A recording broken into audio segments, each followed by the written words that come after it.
Good morning, folks. This is the third sighting of the UFO spiral or Norway spiral. The official story is that this is a Russian missile and the spiral is a decoy for US anti-missile technology. Anyone else suspicious of that story? NASA can't go 2 days without provoking Nibiru talk with its own articles. Brown dwarfs are nearby. Obama, this is a fool's hope. No austerity or bailout can work. China can cut gas prices or do a QE of their own, to no avail. At least things remain status quo here, even if that status quo is fake diplomacy riddled with accusations. An unusual quake of 4.3 hit New South Wales yesterday.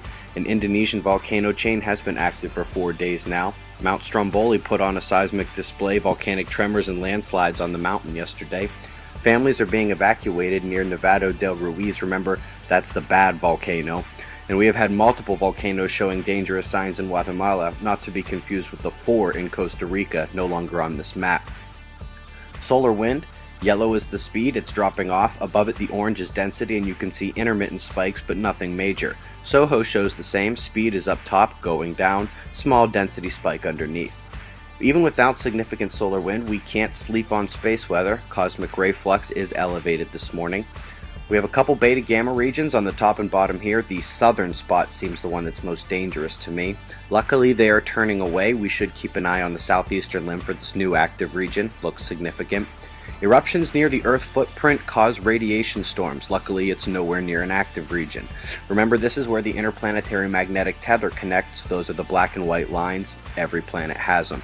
You can also see here one of the CMEs on the way to Earth. I do expect 2 impacts in the next 36 to 48 hours. For those new to sun watching, on the left, that dark twisting, releasing thing is a plasma filament. Luckily, it did not erupt towards Earth. You can see 2 dark coronal holes, one up north and one in the south. Tough to say if either will be geoeffective. The thin dark lines around those are more filaments. Let's hope those stay put.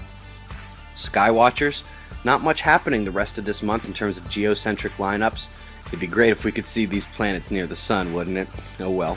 When it goes down, a pretty pseudo triangle forms at dusk with Mars, Saturn spike over here, and Arcturus up top. These are very prominent and a great first thing to try and spot if you've never done anything like that before. Or if you're a morning geek like me, Jupiter rises with Pleiades just above it, just before the sun comes up. That's the news, folks. Be safe.